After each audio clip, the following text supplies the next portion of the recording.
Hello everyone, welcome back to জান্নাত kitchen.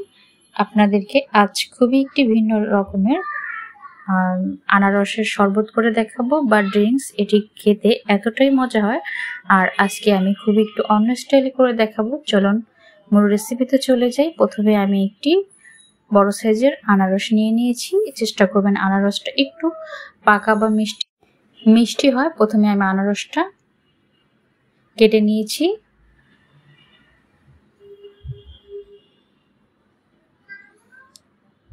আর আজকের এই ভিডিওটি যদি আপনাদের ভালো লেগে থাকে অবশ্যই রিকোয়েস্ট করব আমার পাশে থাকার জন্য।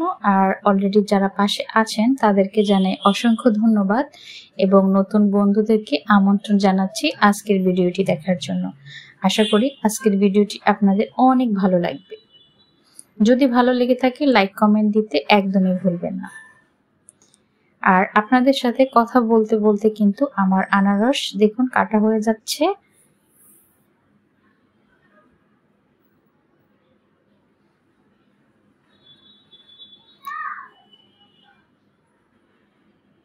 আনারসগুলো খুব ভালো করে কেটে নিয়েছি।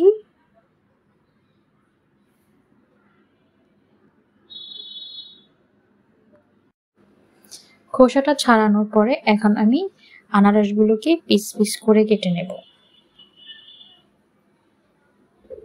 আর আনারসের যে মাঝের অংশটা থাকে অবশ্যই ফেলে দিতে হবে। এখন আমি আনারসগুলোকে ছোট ছোট টুকরো করে নিচ্ছি।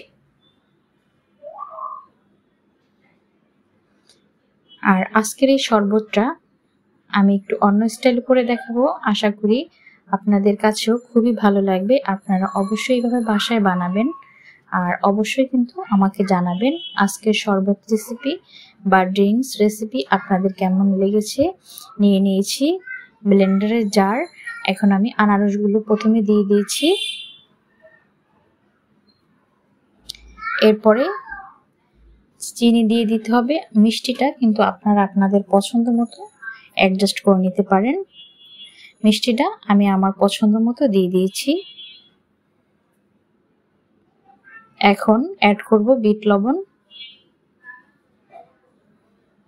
আমি হাফ চা চামচের একটু কম বিট লবণ দিয়ে দিয়েছি। আর এখন হাফ চা চামচেরও কম দিয়ে দিব গোলমরিচের গুঁড়ো। আর এখন দিয়ে দিব ঠান্ডা পানি। আমি এখানে 2 কাপের মতো ঠান্ডা পানি দিয়ে দিয়েছি। ব্লেন্ডার করে ফিরে আসছি। এখন এই আনারসটার ভিতরে একটু আঁশ থাকতে পারে, সেজন্য আমি এটাকে এখন খুব ভালো করে ছেঁকে নেব।